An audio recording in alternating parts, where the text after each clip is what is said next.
Hi, my name is Kevin van der Mieroop and I will introduce you to my research regarding the integration of physical and virtual objects in a co-simulation environment. Several open standards have emerged to ease the building of a distributed co-simulation environment. First, the functional mockup interface does this by exporting a model to a mockup unit to be used in other environments. The distributed co-simulation protocol enables communication over an underlying protocol such as UDP. To the right, a conceptual model shows how we can use these technologies to create a distributed co-simulation environment, possibly integrating a real-time system, such as an RC vehicle. The goal of my thesis is to quantify these co-simulation technologies.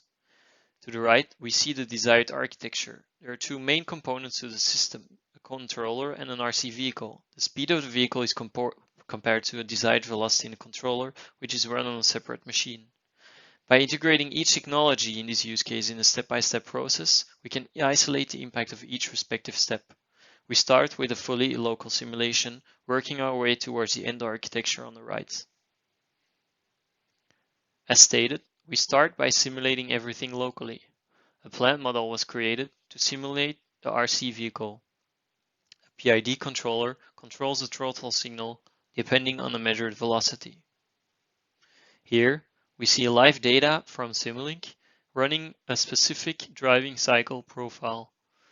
Afterwards, we can measure the delay and error between the desired velocity and the real desired velocity signals. At this stage, we introduce the functional mockup interface. We export only the controller element from the previous architecture as an FMU. This can then be directly implemented in Simulink with an integrated solver and a fixed step size.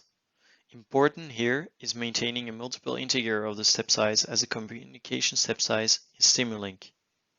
In order to communicate with the test bench, an encoder is necessary. Also, a signal needs to be generated to control the vehicle motor. In our process towards the desired architecture, we have to simulate this interface too. For this, an Arduino Uno is used that communicates over serial with Simulink. We introduce an additional board, the BeagleBone Black. This runs the FMU from the previous architecture. A throttle signal is communicated to the Arduino as a pulse width modulation signal. Here is an overview of the complete co-simulation architecture if a simulated RC vehicle is used, and we introduce the DCP. There are two slaves to this system.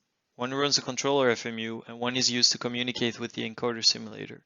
A DCP master is run together with the first DCP slave on one machine and handles all inter-slave communication.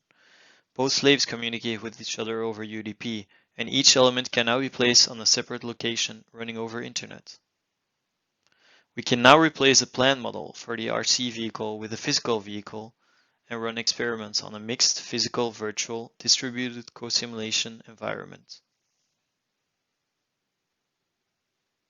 Thanks for your attention.